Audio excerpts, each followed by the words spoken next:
Welcome to the Robert Hunt Financial Market Update. It's your host, Robert Hunt, and my in-guest studio named Robert Hunt.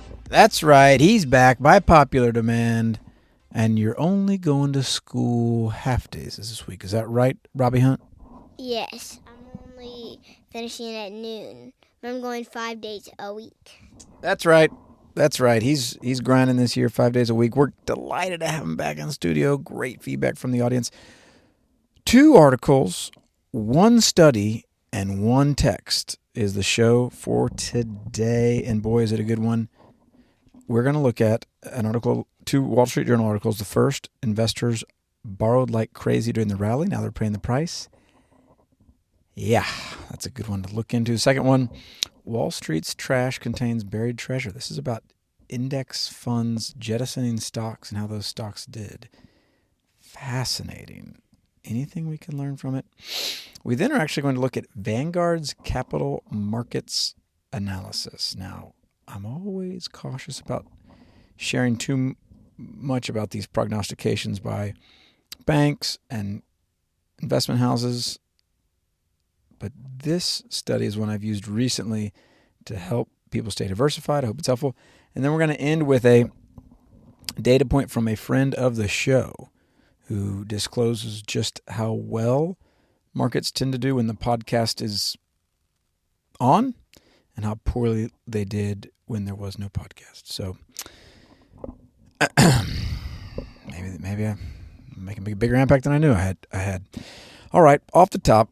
Headline, investors borrowed like crazy during the rally. Now they're paying the price. This is by Gregory Zuckerman, Jack Pitcher, Vicky Guiyang, and David Uberti. 4 journalists, goodness. Subheadline, behind the market tumult of the past month, the rapid unwind of several popular trades and the heavy use of leverage. The article begins, they built over months. Big bets on the Japanese yen, complex cryptocurrency wagers, investments in hot tech companies. Common to all the trades were heavy doses of leverage or borrowed money, which investors used to amplify expected gains. So what's happened recently? The article explains, well, the tide has turned. So article says unrest has returned to global markets over the past month, and investors are now in retreat from these once unstoppable trades. So what's going on? So you guys probably felt this with a couple weeks back with the Japanese index dropping 12% in a day, one of the largest drops in the past, I believe, 12 years in that index. Deleveraging is what's going on. People are having to unwind positions due to pressure from borrowing money. So how does borrowing money work? Let's see if my in-studio guest knows. Bobby, do you know what it means to borrow money? Yes, like you take money, but then you have to give some money back to people. That's right. And did you know, Bob, that when you borrow money, typically you have to pay them back with interest? Do you know what it means to pay back someone with interest? No. What it means is no one's going to just give you money for free, right? They want to give you money, but with the promise that you will repay them and then give them more money back. Yeah, so what's happened here is people are borrowing money. They're buying these investments.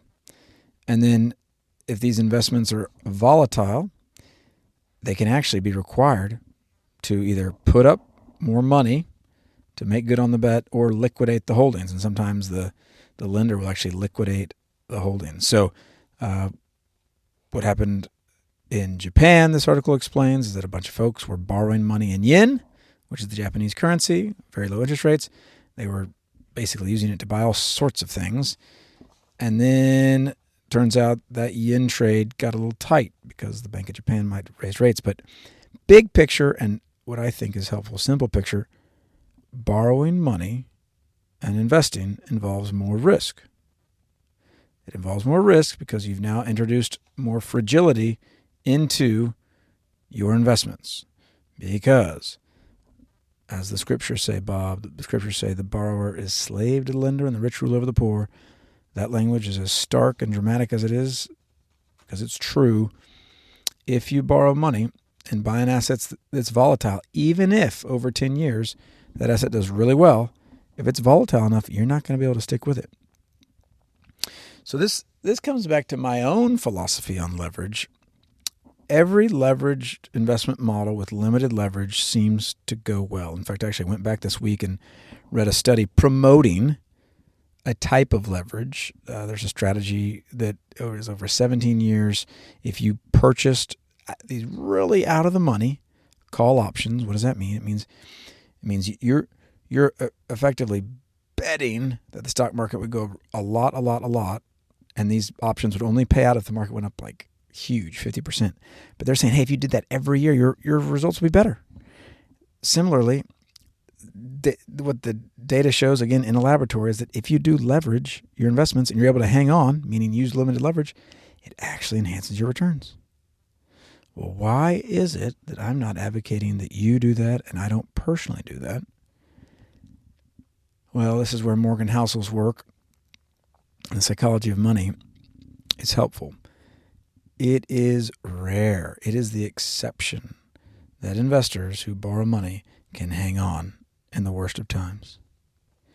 And you have to realize, as the great, I believe this is Donald Rumsfeld, I don't know, but it's the unknown unknowns. The unknown unknowns. And that in financial markets, there are a lot of those. So you think, hey, in 2008, I could have held on. We may not get a 2008. In 1929, I'm convinced no one would have been able to hold on. That's 3 years of going top to bottom, 90% down, drawdown. Whatever leverage you had, there is no way your lender would have survived, and you certainly would have survived either. And the big carrot, and I mentioned this last week, why do we want to hang on? Well, $1 invested in 1801, fast forward to 2021, is $2.3 million. I'll say that again. $1 in 1801 to present is $2.3 million. So if you can just hang on the ride, admittedly, I'm not saying you're going to live that long, but you see the big picture, the big chart. The investing game is one with permanence. What can you stick with? The older I get, the less enamored I am with supposed high rate of returns in whatever it is, private deal, stock market. I am much more interested in what can I actually stick with and therefore earn over a 50, 60, 70, 80-year period. Because what I see is those are the deals. That's the stuff that actually helps people in the long run. Because, again, as the scriptures say, wealth gained hastily will dwindle, but he who gathers little by little will prosper. Next article. Wall Street's trash contains buried treasure. Now, Bob, have you ever found buried treasure? No. Have you ever watched a movie where they found buried treasure? No. I think you're right. Maybe we've never seen a movie that involves buried treasure. Well, Bob, did you know in the investing world, there are a lot of strategies that purport to find buried treasure? Did you know that? No. Yeah. So in this particular instance, there was a study done regarding index fund cast-offs, and I'll explain briefly what that means. The S&P 500 is not a static grouping of stocks. Stocks are going in and coming out, in and out, right? And it's dependent by Standard & Poor's defines it, and it's the 500 companies that are representative of the American economy. There are other indexes as well, the Russell 1000, the NASDAQ 100, and others. But the S&P 500 is probably the most prominent or famous index that's used. What this study did, this paper did, and this gentleman, by the way, loves index funds, the guy who ran the study. He's not trying to get us to go away from them. He actually, I think, helped popularize factor funds. But Rob Arnott, chairman of advisory firm Research Affiliates with his colleague Forrest Hensley. Check this out. They're unveiling a stock market index named NIXT, and it would have earned investors 74 times their money since 91 by buying stocks kicked out of the index. So what they're doing is they're saying, hey, these stocks are getting kicked out of the index, we will buy them then. And this is not unique. There are plenty of folks that play this index game. So you might be thinking, wait, am I the sucker at the table as the index fund investor? I'm kind of getting used by all these people that know my index has to buy these stocks as they're announced in and out. Well, kind of. The indexes have taken great pains to try to mitigate your investing drag that occurs from people knowing, front running you, or selling out of these stocks, but it does happen. But I found this fascinating. I would not have guessed this, that the performance was that great. I wouldn't have known it. And these guys are reputable. They've done research on a bunch of other strategies. What do we as investors do with this information? I actually think I kind of believe them. So I'm curious about how they'll roll this out. I personally am not going to advocate people buy it, nor will I probably ever buy anything like this myself. But why? I am deeply suspicious of back-tested strategies and extrapolating them to the future. So I've seen countless research papers and studies done where they say, hey, if you had taken my strategy from the year 1990 and just put $5 in, you take that out today, you would have done 10x what the index would have done. And then turns out that strategy was simply helpful for that particular time. It actually couldn't be extrapolated out. And the great John Bogle is the one who's probably drilled this into my head.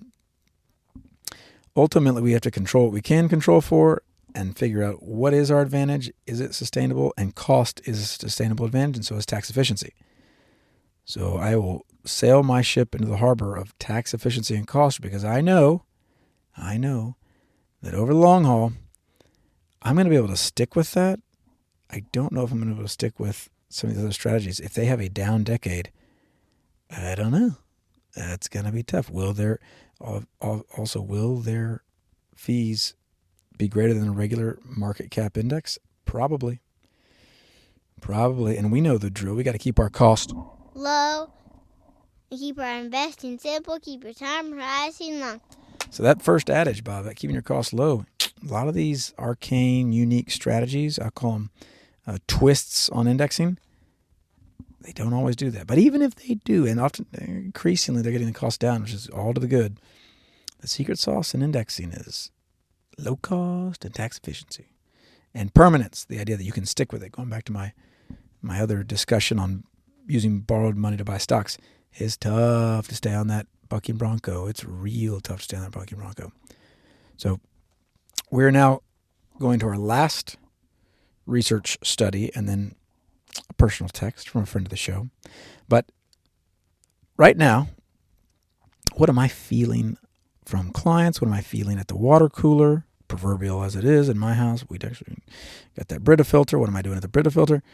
I'm hearing people say things like, wow, these markets are like white hot. They're not just hot, they're white hot. It's amazing how quick we all kind of forgot the volatility of yesteryear.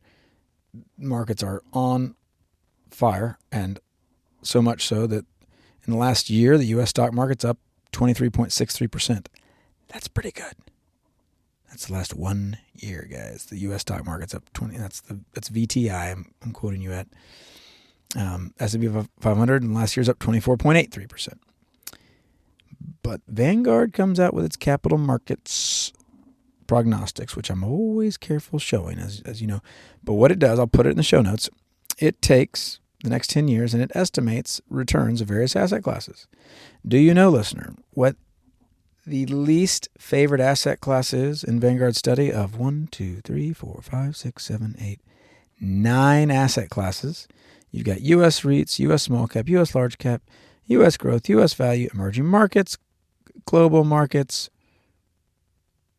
Which one do they think is going to do the worst? U.S. growth. That's right. They're saying in their research, which again, I don't ask anyone to, and nor do I want anyone to make any investment changes based on this data. This to me is a call for diversification.